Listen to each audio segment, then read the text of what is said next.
Hi guys, welcome back to my channel. कैसे हैं आप सब? आई होप कि आप अच्छे होंगे। ठीक है, अभी जो है शाम का टाइम हो रहा है और अभी हम डैडी इसके ग्रेप्स लेके आएंगे। इसको रोज ग्रेप्स चाहिए रहते हैं। लॉलीपॉप भी लेके आएंगे प्रीशा के लिए। और क्या लेके आएंगे? चिप्स भी लेके आएंगे, चिज्जी भी लेके आएंगे। ओके गाइस, ठीक है। हो गई प्रीशा की बात, बता दिया मैंने गाइस को। बात करनी तो इसको ऐसा रहता है कि आप जो है मेरे बारे में भी सब बताओ कि मुझे क्या क्या चाहिए और डैडी क्या क्या लेके आएंगे, है ना। तो आज का जो ये वीडियो है ये चिट चैट वाला वीडियो होने वाला है। मैं कुछ बातें आप लोगों के साथ शेयर करना चाहती हूँ जो मैंने अभी कुछ दिनों में फेस की है, मतलब देखी है। सो मैंने सोचा कि ना मैं आप लोगों के साथ भी शेयर कर लूँ तो आपको भी समझ में आएगा कि लाइफ कितनी छोटी है। मतलब हम लाइफ के ऊपर कुछ भरोसा नहीं कर सकते आजकल की। एक मिनट में क्या हो जाएगा हमें कुछ पता नहीं होने वाला है। ये बात है अभी कुछ दिन, मतलब 15 दिन पहले की। आज जैसे सैटरडे को मैं ये वीडियो बना रही हूँ। इससे लास्ट सैटरडे वाले की बात है, मतलब 15 दिन हो गए हैं लगभग उस बात को। वो कौन सी बातें बताती हूँ। वो चीज देखकर, मतलब वो देखकर मुझे ऐसा लगा कि नहीं, हम अपने जिंदगी में, मतलब अपने लाइफ पे भरोसा भी बिल्कुल भी नहीं कर सकते। एक मिनट में क्या हो जाएगा हमें कुछ पता नहीं है।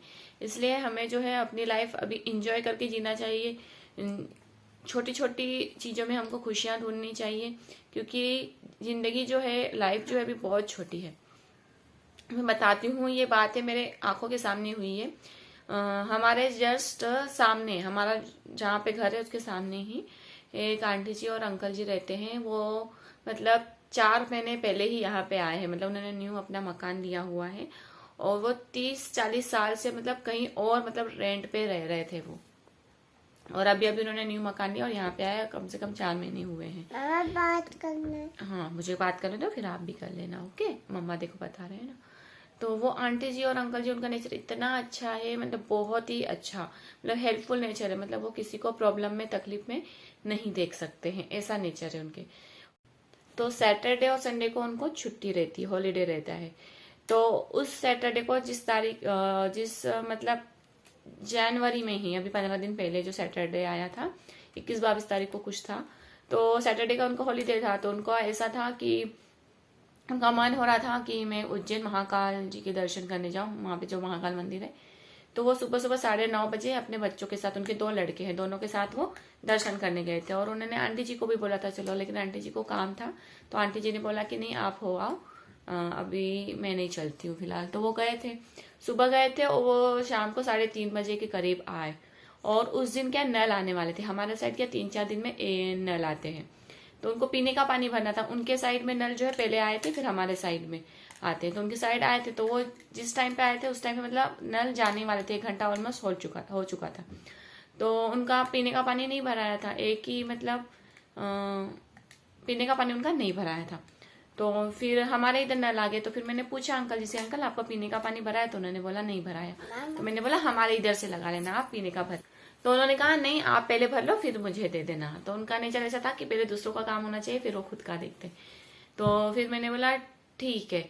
तो फिर हमारे इधर 1 घंटा नल चलते हैं, तो 15-20 मिनट थे नल जाने में। तो मैंने उनको बोला आप भर लीजिए। तो मैंने पाइप लगा के दिया था भरने के लिए। और जैसे मैं इधर देखने आई तो नल चले गए, मतलब उनका पीने का पानी भी नहीं भरा। उस दिन नल भी पता नहीं क्यों इतने जल्दी चले गए थे। फिर उन्होंने बोला कोई बात नहीं, वो जो गाड़ी आती है पीने के पानी की, हम उसमें वो कल आएगी तो वहां से हम उनसे ले लेने। मैंने बोला ठीक है। नल का भी नहीं पता था कि इतने जल्दी चले जाएंगे। फिर ये हो गया, शाम की बात है, ये 6 बजे, 5:30-6 बजे की बात है। उसके बाद मैं अंदर आ गई। फिर अंकल जी आंटी जी कहीं गए हुए थे, वो भी आ गए थे। फिर 8 बजे के करीब वो मतलब साइड में है, वहां से उनको मतलब वो मोटर लगानी थी, वहां से पाइप पानी भरना था। तो एक्सटेंशन रहता है, तो वो मेरे से लेने आए थे। तो मैंने एक्सटेंशन वगैरह भी दिया। वो 8 बजे की बात है, वो अंकल जी के एक्सटेंशन वगैरह भी दिया। और उन्होंने पानी मतलब भरने वाले थे, लेकिन लाइट चली गई। तो उन्होंने बोला मॉर्निंग में भर लेंगे हम। मैंने बोला ठीक है। तो फिर हम अंदर वगैरह आ गए, हमने खाना वगैरह खाया। फिर 9:30 पौने 10 बज रहे थे। तो फिर मुझे इसको सुलाना था, ये बहुत रो रही थी। तो मैंने बोला चलो उसको सुला देती हूँ। हम तीनों सो ही रहे थे। तो अचानक ना बहुत ऐसे चिल्लाने की आवाज आई। तो हमको लगा पता नहीं क्या है। फिर हमारे घर की मतलब बेल भी बजाई। हाँ, बेल भी बजी। तो फिर ये गए कि पता नहीं क्यों, क्या हो गया, आवाज आ रही थी, तो देखने गए। तो मतलब घर के बाहर ही, जैसे हमारे घर के सामने ही है, तो बहुत मतलब आंटी जी के यहाँ मतलब चिल्लाने की आवाज आ रही थी। तो फिर ये अंदर गए जैसे, तो देखा मतलब अंकल जी मतलब ऐसे पड़े हुए थे, उनके हाथ पैर बहुत ठंडे हो चुके थे।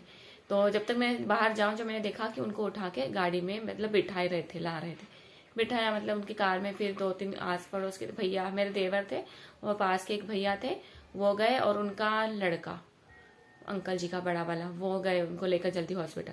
और ये इधर अंदर आए कि मैं अपनी स्कूटी से जाता हूँ। तो ये जैसे आए, इन्होंने देख के ये तो समझ गए थे। फिर भी उन्होंने बोला कि नहीं, हॉस्पिटल में ले जाते। इन्होंने मुझे बता दिया था, बोले कि बहुत मुश्किल है। मैंने बोला आप जाओ, देखो, कोशिश करो। तो गए वहां पे। फिर मैं आंटी जी के यहाँ गई। फिर आंटी जी बहुत रो रहे थे, क्योंकि शायद वो भी कहीं ना कहीं समझ चुके थे कि अंकल जी अब नहीं रहे, क्योंकि उन्होंने ऐसे देखा उनको। तो वो रो रहे थे और बहुत प्रेयर कर रहे थे कि भगवान जी से कि प्लीज उनको वापस दे दो, वापस कर दो, वापस उनको कुछ ना हो। हम आंटी जी को मतलब दिलासा दे रहे थे कि कुछ नहीं होगा, कुछ नहीं होगा।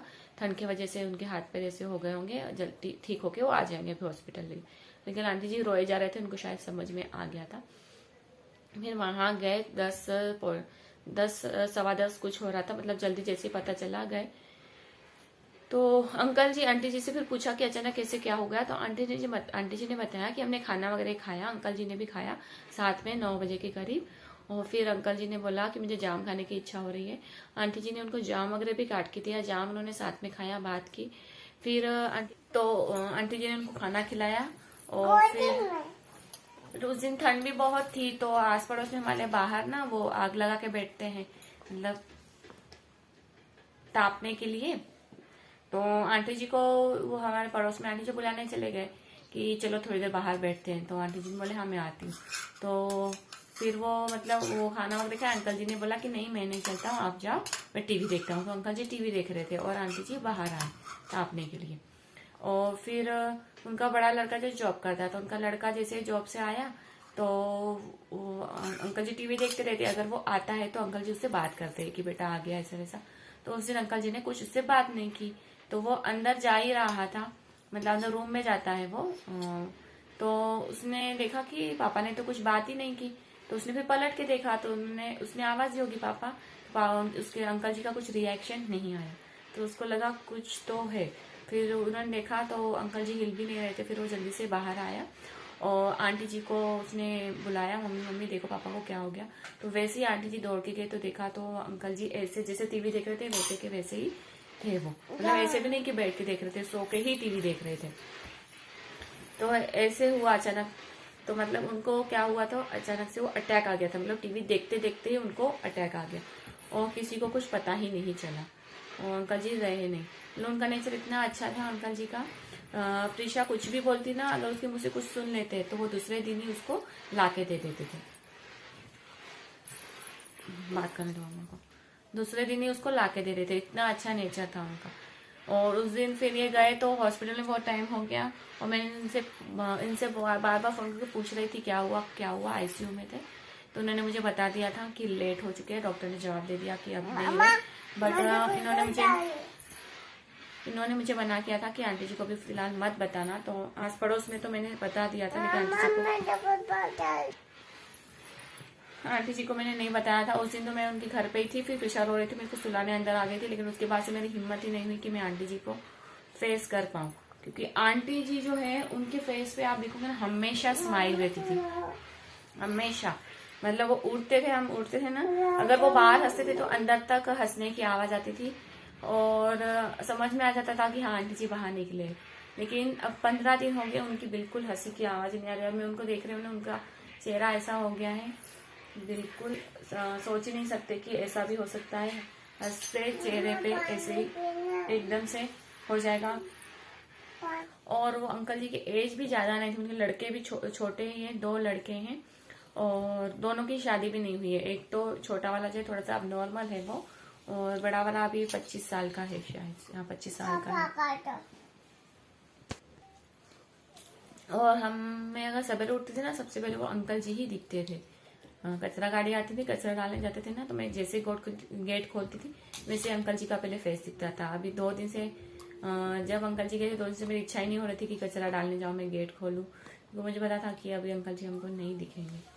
और इन्होंने मतलब उसी दिन मैंने सब बात की, पीने का पानी की भी। 8 बजे तक तो मेरे मतलब हमने बात ही की थी अंकल जी से, और उसके बाद अचानक से ऐसा हो गया ना, तो लाइफ के ऊपर से भरोसा ही उड़ गया है कि एकदम से कैसे क्या हो जाए हम सोच नहीं सकते। मतलब टीवी देखते देखते ही, और आंटी जी को भी नहीं पता था कि ऐसा हो जाएगा। वो आंटी जी को जैसे कुछ पता होता तो मैं बाहर ही नहीं बैठती।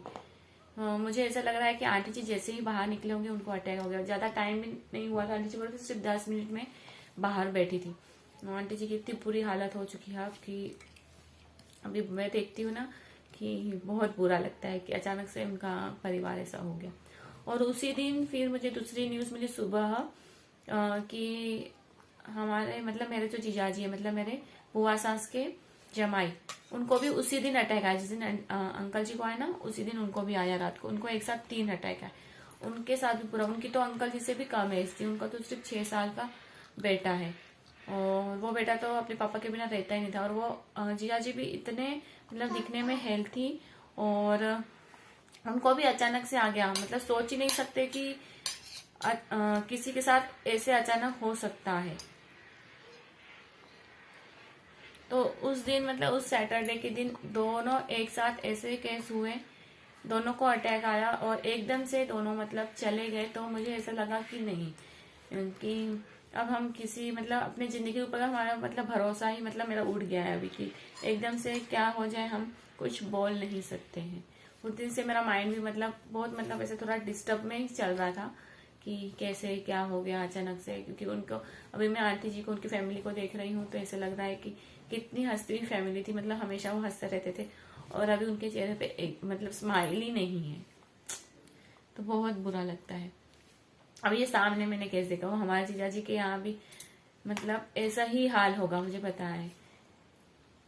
उनका तो इनसे भी छोटा लड़का है 6 साल का, तो अपने 6-7 साल का होगा। वो तो अपने पापा के बिना रहता भी नहीं, सब कुछ उसके पापा करते थे, क्योंकि उनकी मम्मी जो जॉब पे जाते थे। पता नहीं उसका क्या हाल हो रहा होगा। वो तो बेचारा छोटा सा बच्चा है, उसको अभी समझ में भी नहीं आ रहा होगा कि उसके पापा के साथ क्या हुआ।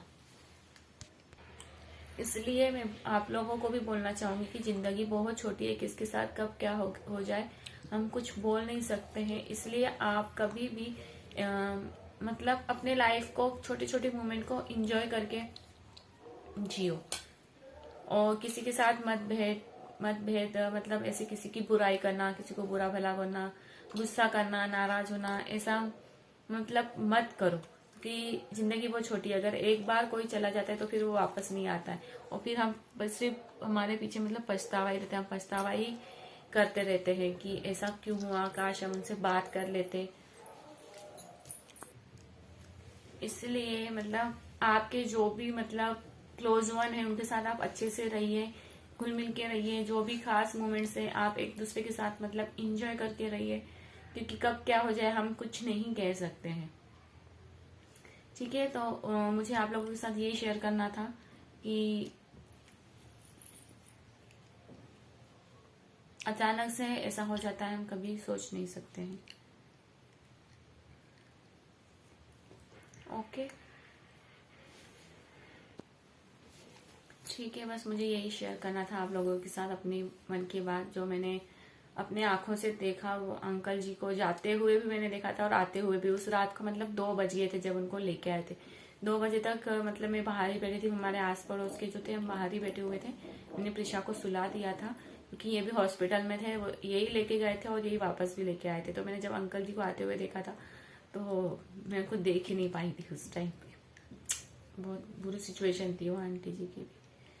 चलो बस आज के लिए इतना ही, मेरे जो मन की बात थी मुझे आप लोगों के साथ शेयर करनी थी। अब हम मिलेंगे नेक्स्ट ब्लॉग में, तब तक के लिए बाय बाय। अगर आपको मेरे ब्लॉग पसंद आते हैं तो मेरे ब्लॉग को प्लीज़ लाइक कर दिया करो, शेयर कर दिया करो, और जितना हो सके उतना शेयर कर देना। और अगर आप मेरे चैनल पे न्यू हो तो मेरे चैनल को सब्सक्राइब कर देना। Okay, bye.